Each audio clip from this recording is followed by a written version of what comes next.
A paz do Senhor Jesus. Teremos início hoje a um novo estudo, dessa vez sobre o livro de Gálatas, a carta que o apóstolo Paulo escreveu para os Gálatas. Gálatas, diferentemente de outras igrejas, como em Tessalônica, em Corinto, não era uma única igreja. Na verdade, a Galácia era uma região. Então, os Gálatas, habitantes da Galácia, estavam naquela região e havia mais de uma igreja ali naquela localidade. Essas igrejas, na verdade, eram 4, como estão descritas em Atos dos Apóstolos, capítulo 13, capítulo 14. Essas 4 igrejas, elas foram implantadas ali durante as viagens missionárias de Paulo. Era a igreja de Antioquia da Pisídia, Icônio, Listra e Derbe. Eram 4 igrejas, na verdade. E Paulo, então, vai escrever uma carta que vai servir para aquelas igrejas e também para outros grupos cristãos. Por quê?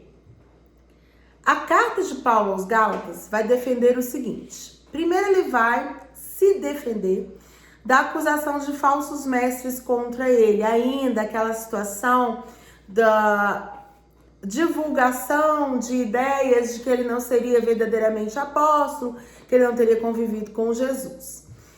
E ele também vai defender uma ideia muito importante, porque havia se disseminado na região da Galácia, entre outros grupos cristãos, que era necessária a ênfase na circuncisão, nos atos judaicos propostos por Moisés. E aí, Paulo vai defender das acusações dos falsos mestres e nessa carta aos Gálatas ele vai ensinar que todas as pessoas, sejam elas judias, sejam elas cristãs não judias, são salvas por meio da expiação, do sacrifício de Jesus Cristo na cruz do Calvário. Porque haviam grupos querendo ensinar que era necessária a circuncisão, que era necessária a ênfase, naquilo que Moisés havia determinado, nos ritos judaicos. E a fé deveria ser depositada em Jesus Cristo, em seu sacrifício, em sua atuação na terra, ao invés de confiarem naquelas obras propostas por Moisés. E aí, Paulo vai esclarecer que Jesus não tinha vindo anular a lei. Ele vai esclarecer o papel da lei de Moisés na vida cristã, no plano de Deus. Mas ele vai exaltar, explicar que justamente o sacrifício de Cristo, a obra salvadora da cruz, ela é superior, ela é a obra de fechamento do cristianismo. E que as pessoas deveriam se converter crendo em Jesus, crendo no sacrifício de Jesus, crendo no que Jesus tinha vindo pregar na terra. E Paulo também nessa carta, ele vai distinguir os antigos convênios que Deus havia feito com Moisés e o novo convênio com Cristo, ou seja, o que era a antiga aliança, o que era a nova aliança.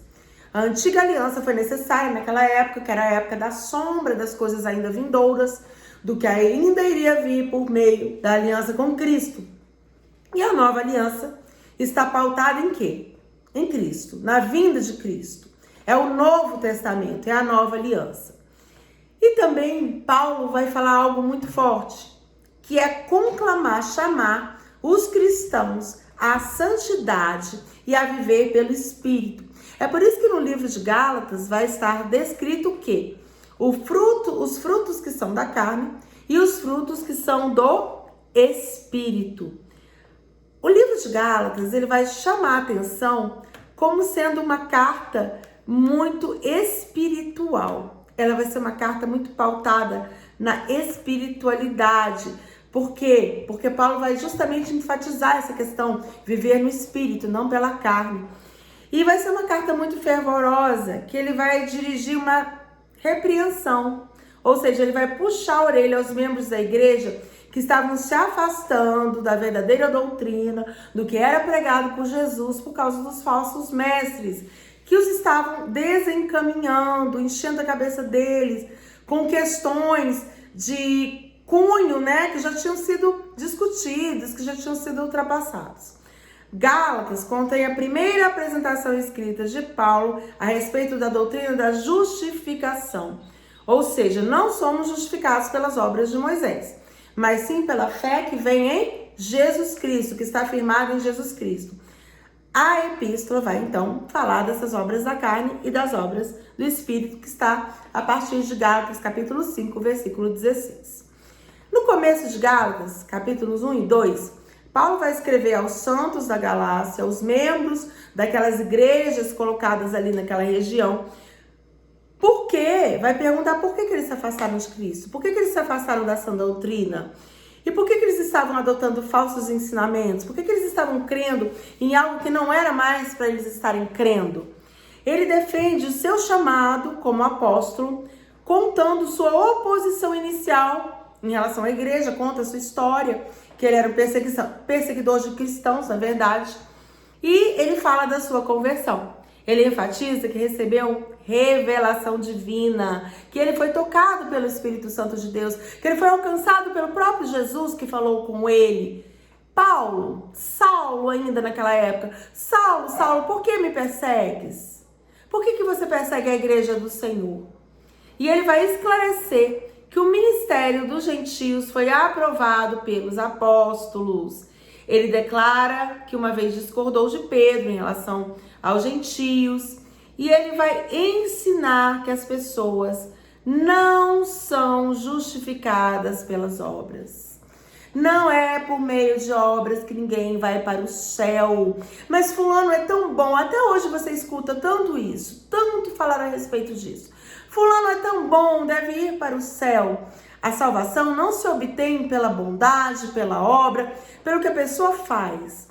Mas ela está firmada, calcada, primeiramente baseada na crença em Jesus Cristo, na obra de salvação de Jesus. Quem crê, será salvo. Quem não crê, já está condenado. Mas era tão bom. Mas quem é que conhece o coração humano? Quem é que sabe da bondade do coração humano? Somente o Senhor. Somente o Senhor tem a revelação verdadeira do coração dos homens, do coração das pessoas. Foi Ele que criou o coração humano e Ele que conhece. E somente por meio de Jesus Cristo, da salvação de Jesus, se você crer, se você confessar que Jesus é o Senhor, é que a salvação te alcança. Essa é a obra de Jesus. É ao mesmo tempo tão simples e tão difícil de ser compreendida, porque as pessoas querem acrescentar outras ideias, outros contratos, outras formas para que alguém receba a salvação. Mas a salvação, na verdade, é muito simples. Quem crê será salvo. Crê em Jesus Cristo e você vai ser salvo. Creia no Senhor Jesus. Creia que Ele é o seu Salvador e você vai ser salvo. E Paulo, então, vem reafirmar isso. Para quem? Para os habitantes daquela região chamada Galácia, uma região grega, e também para todos aqueles que estavam desvirtuados da fé verdadeira, ou seja, acreditando que precisavam se justificar em circuncisão, em ritos judaicos, em fazer daquela ou dessa forma para serem alcançados. Quando, na verdade, a salvação ela é suficiente. Amém? Glória a Deus. Que nós possamos, então, estar firmes, como Paulo está falando para os Gálatas. Sejam firmes, estejam crendo na salvação em Jesus. E tenham obras e frutos do Espírito e não da carne. Amém? Glória a Deus. Até o próximo estudo.